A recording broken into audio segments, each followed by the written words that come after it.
Hello, beautiful community. I'm in the countryside for a night, which is lovely because my health limits me normally in how much I can get out and about. And we're going to take two questions. One about the Kremlin non-reaction to Finland joining NATO, which has come up a few times. And then questions have come up about Putin saying to these ambassadors in the Kremlin who he was credentialing that he's in quarantine. And he normally doesn't say that, and he didn't say exactly that. So we'll get to what he said. I mean, the story is that there's not much of a reaction to Finland joining NATO because, number one, there is not the sense that there could be words that could be backed up. And so if they aren't going to be words that could be backed up, let's not say these words. I suppose we do say words, the Kremlin understands, that aren't backed up when it comes to nuclear blackmail, but we're not going to do nuclear blackmail over Finland joining NATO. Not all NATO members are remotely equal in Russia's eyes in their sort of qualities as foes and enemies, right? I mean, Turkey is a part of NATO, and the Kremlin does not see Turkey the way it sees the UK.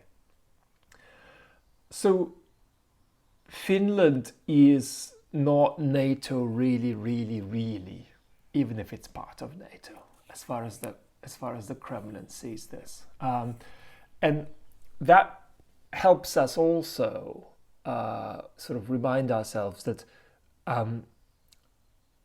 NATO expansion as such is not a central driving thing in Russia's brutal invasion of Ukraine.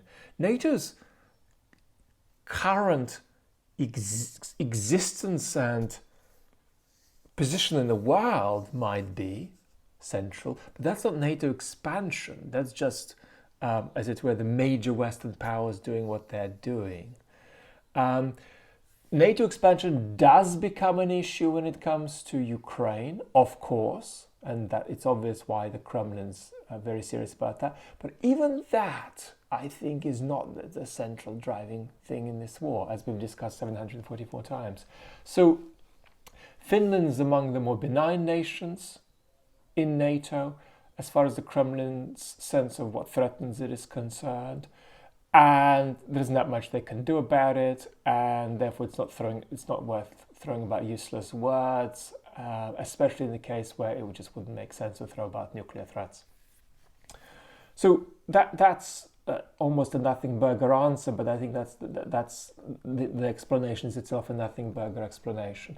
In terms of Putin credentialing the ambassadors, what he said was that, it'd be great to interact with you now, after you haven't given me a round of applause, but we have this quarantine situation, and so because of that, we can't, but I'm sure we'll get a chance later.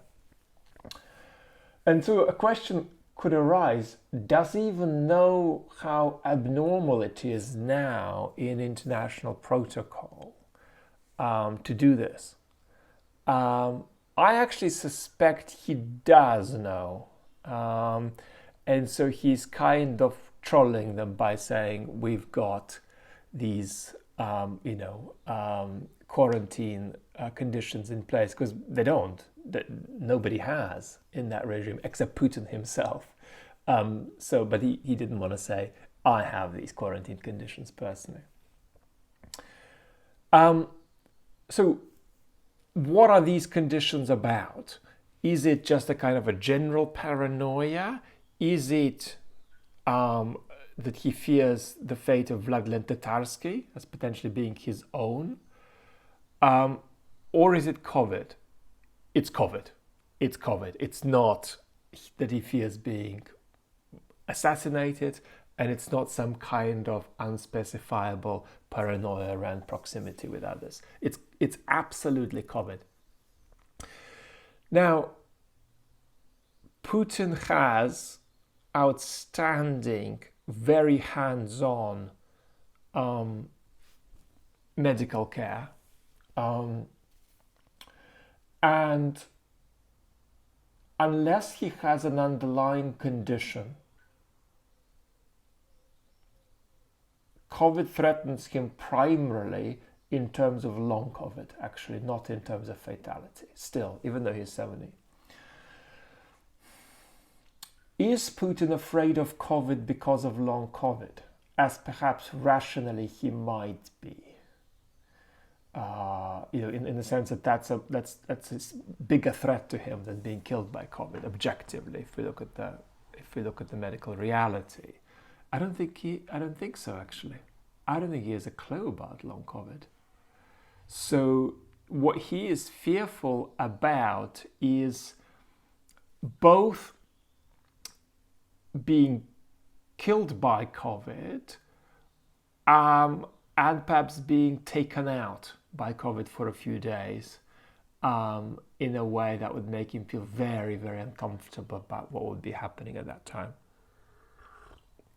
If Putin were taken out really badly for a week by COVID, I don't think he'd remotely lose power. So that's what I would say. This is about COVID, and this is not about long COVID. This is actually about being killed by COVID, even though I think statistically that does not represent a significant threat. But Putin thinks that the entire civilizational destiny of Russia, and indeed the stability of that regime,